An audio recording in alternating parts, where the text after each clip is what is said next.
மச்சம் ஒன்ன பார்த்து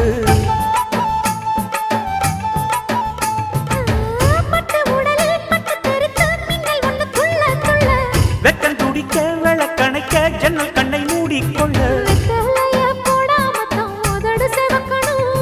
10 நாள் கழிச்சு தாண்டி கதவை திறக்கணும்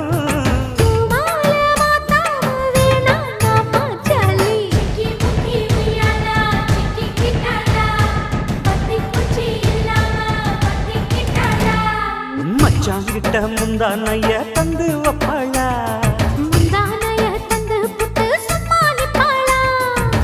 பல நாள் பசி இருக்கு விருந்து வப்பாளா